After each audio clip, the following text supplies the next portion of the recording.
السلام علیکم ویورز، امید ہے آپ خیریت سے ہوں گے۔ کل ڈرامے میں آپا دیکھ کے حریم کو پہچان گئی ہے کہ یہ بہت زیادہ تیز تراز لڑکی ہے اور وہاں پہ ہی سمین بہت زیادہ شریف ہے۔ آپا کہتی ہے کہ سمین بہت اچھی لڑکی ہے اور اس نے پورے گھر کو بہت اچھے سے سنبھال رکھا ہے اور وہ پورے گھر کو بہت زیادہ پیار محبت سے رکھتی ہے۔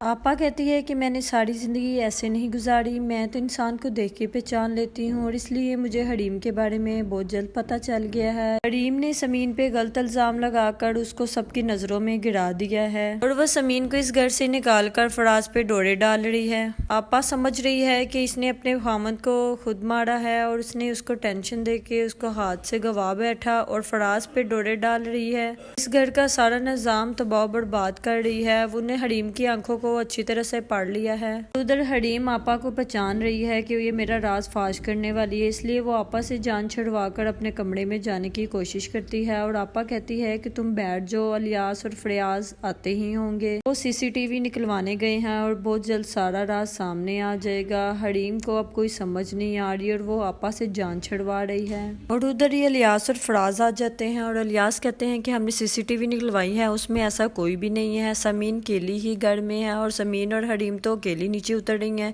وہاں پہ تو کوئی بھی ایسا نہیں ہمیں نظر آیا۔ حریم CCTV میں تو سمین اکیلی نظر آ رہی ہے، تم نے کس کو دیکھا تھا؟ حریم یہ سن کر پریشان ہو جاتی ہے اور گھبرا جاتی ہے اور سمین کہتی ہے کہ اسفند کی وجہ سے میں بہت زیادہ پریشان رہتی ہوں، اس لیے مجھے غلط فہمی ہوئی ہوگی۔ اور ادھر الیاس کہتے ہیں کہ فراز تمہیں بہت جلد معافی مانگنی ہوگی سمین سے۔ الیاس کہتا ہے کہ میں کیسے جا سکتا ہوں، اس کا باپ تو بہت زیادہ غصے میں ہوگا۔ اور ادھر ہی حریم اپنی جان چھڑوا کر کمرے میں جانے کی کوشش کرتی ہے اور وہ کمرے میں آ جاتی ہے اور وہاں پہ الیاس اور اس کی ماں حریم کی باتوں کو سن کر بہت زیادہ پریشان ہوتے ہیں اور فراز کو کہتے ہیں کہ فراز تم سمین کو بہت جلد گھر لے آؤ، سمین کے علاوہ تمہیں ان کے سارے خاندان سے معافی مانگنی ہوگی۔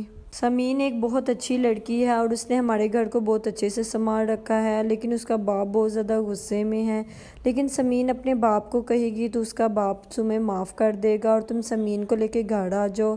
وہاں پہ حریم ایک نئی چال چلتی ہے اور وہ بے ہوش ہونے کا ڈرامہ کرتی ہے۔ فراز اسے آگے ہو کے پکڑنے کی کوشش کرتا ہے تو وہ اس کی گود میں گر جاتی ہے اور وہ بے ہوش ہونے کا ڈرامہ کرتی ہے۔ یہ دیکھ کر آپا بالکل اچھی طرح سمجھ گئی ہے کہ حریم بہت بڑا ڈرامہ کاری ہے کہ فراز سمین کے پاس نہ چلا جائے اور وہ حلیمہ سے کہتی ہے کہ میں تم سے ایک بات کرنا چاہتی ہوں، تمہاری بڑی بہو آپ لوگوں کے گھر کو برباد کر رہی ہے۔ حلیمہ کہتی ہے کہ آپا یہ آپ کو کیسے پتا؟ آپا کہتی ہے کہ میں نے اس کی آنکھوں کو پہچان لیا ہے، تمہارا گھر بچانا چاہتی ہو تو تم اس کو بہت جلد یہاں سے نکال دو، تم سب سے پہلے اپنے بیٹے کو کھو بیٹھی ہو اور اب دوسرے بیٹے کو بھی کھو بیٹھو گی۔ حریم فراز پہ ڈورے ڈال رہی ہے اور وہ بالکل بھی نہیں چاہتی کہ سمین اس گھر میں آئے اور وہ فراز کو اپنے ہاتھوں میں لینا چاہتی ہے۔ حلیمہ کہتی ہے کہ آپا مجھے کیا پتا تھا، میں نے تو اپنے دونوں بیٹوں کی شادی کی تھی اور میں اپنے گھر کو اچھی طرح بسانا چاہتی تھی، میرے گھر کی خوشیاں برباد ہو گئیں، میں نہیں چاہتی تھی کہ یہ لڑکی ایسے نکلے گی۔ آپا کہتی ہے کہ اب تم اپنے گھر کو بچانا چاہتی ہو تو اس کی عدت پوری ہونے والی ہے، تم بہت جلد اس کی ماں کو بلاؤ اور اس کے ساتھ اس کو روانہ کر دو۔